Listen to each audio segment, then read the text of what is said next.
د ارزاقو دولتي شرکت چې د دولتي او خصوصي ادارو لپاره د خوراکي توکو د برابرولو او رسولو مسؤلیت لري، په ځانګړي توګه د کورنیو چارو وزارت، ملي دفاع وزارت، روغتیا وزارت، لوړ زده کړو وزارت او پوهنې وزارتونو لپاره په مرکز او ولایتونو کې د لومړنیو خوراکي توکو د اړتیاوو پوره کولو په موخه فعالیت کوي. په تیرو کلونو کې سیاسي بې ثباتي، د سالم اقتصادي مدیریت د نشتون، اداري فساد او په ټوله کې دولتي شرکتونو ته د نه پاملرنې له امله د دولتي شرکتونو ګټور فعالیتونه ټکني شوي وو، چې په هیواد د اسلامي امارت له بیا حاکمیت سره سم د هیواد د اقتصادي ودې په موخه دولتي شرکتونو ته ځانګړې پاملرنه وشوه. په همدې لړ کې د ارزاقو دولتي شرکت هم خپل فعالیتونه له سره پیل کړل، چې په تیر یو کال کې په یاد شرکت کې مثبت بدلونونه رامنځته شوي چې د تیرو 20 کلونو په پرتله بېساري دي. د اسلامي امارت له حاکمیت وروسته د ارزاقو دولتي شرکت په لږه موده کې خپلې اداري چارې منظمې کړې، د کارکوونکو ظرفیتونه یې د مسلکي او متعهدو اشخاصو په ګمارلو سره لوړ کړل، او په تیر یو کال کې د خپلو اساسي او غیر اساسي فعالیتونو په نتیجه کې له 3 میلیارډ افغانیو څخه زیات عواید ملي خزانې ته زیات کړي دي. موږ په قراردادونو کې څومره کوششونه کړي دي، هغې خو له ابتدا د کاله موږ یا د عالي تحصیلاتو سره قرارداد کې الحمدلله د هغې د 300 په 1300 ولایتونو کې ټول قرارداد له موږ سره ده، او د هغې یاشوي مواد چې 4 قلمه کېږي هغه موږ ورته رسولي دي تر اوسه پورې، باقي 3 میاشتې یا 2 میاشتې پاتې دي، هغه انشاءالله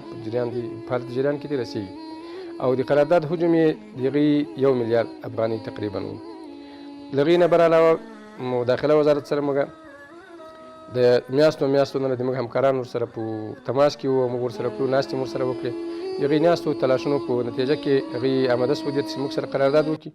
او هغې سره موږ د 6 میاشتو قرارداد کړی. د قرارداد حجم یې تقریبا 2 میلیارډ افغانۍ کېږي، او د هغې د ټولو ولایاتو تقریبا 14 ولایاتو کې د هغې قومندانې امنیه ته موږ ټول مواد هغه حبوبیات 15 قلمه دا رسولي دي. د ارزاقو دولتي شرکت په پام کې لري چې د ملي دفاع، روغتیا، کورنیو چارو او پوهنې وزارتونو لپاره په ښه کیفیت د خوراکي توکو د رسولو له درکه خپل اساسي عواید او د جایدادونو د کرایو له درکه غیر اساسي عواید تر 2 میلیارډ افغانیو پورې لوړ کړي، چې ورسره به د ملي عوایدو په ډیروالي کې هم مهم رول ادا کړي. او د آینده کال لپاره موږ ټولو وزارتونو سره تماس کې یو، وزارت معارف، وزارت داخله، وزارت صحت عامه او وزارت دفاع، همدارنګه استخبارات او لوی ریاست او د وزارت داخله سره. نو د دې آینده کال لپاره ان شاء الله موږ د ټولو ته آمادګي لرو چې د ټولو ته دغه حبوبیات ورسوو، د دې قرارداد واخلو،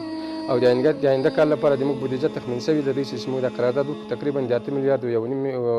1.5 میلیارډ شاوخوا کې به موږ عواید کېږي. د یادونې وړ ده چې ارزاقو دولتي شرکت په 1314 هجري لمریز کال کې تاسیس شو، چې د تاریخ په اوږدو کې یې بېلابېل پړاوونه تجربه کړي دي. دغه شرکت د کوپون په نوم په ټول هیواد کې د وخت د دولت کارکوونکو، پوځیانو او متقاعدینو لپاره د سوداګریزو کورنیو سرچینو څخه د لومړنیو خوراکي او اړینو کورنیو توکو د ویش پروسه هم تطبیق کړې ده. همدارنګه د پوهنتونونو، روغتونونو، پوهنې وزارت او د نورو ملکي او نظامي دولتي ادارو د اړتیا وړ خوراکي توکو د برابرولو او رسولو برخه کې هم بریالي فعالیتونه ترسره کړي دي. په 1398 کال کې د ارزاقو دولتي شرکت د فعالیت بڼې بدلون وکړ او د ملي پراختیا شرکت سره یو ځای شو، چې د اسلامي امارت له حاکمیت وروسته اوس مهال دغه شرکت د مالیې وزارت تر اثر لاندې د دولتي شرکتونو لوی ریاست په چوکاټ کې ګټور فعالیتونه ترسره کوي.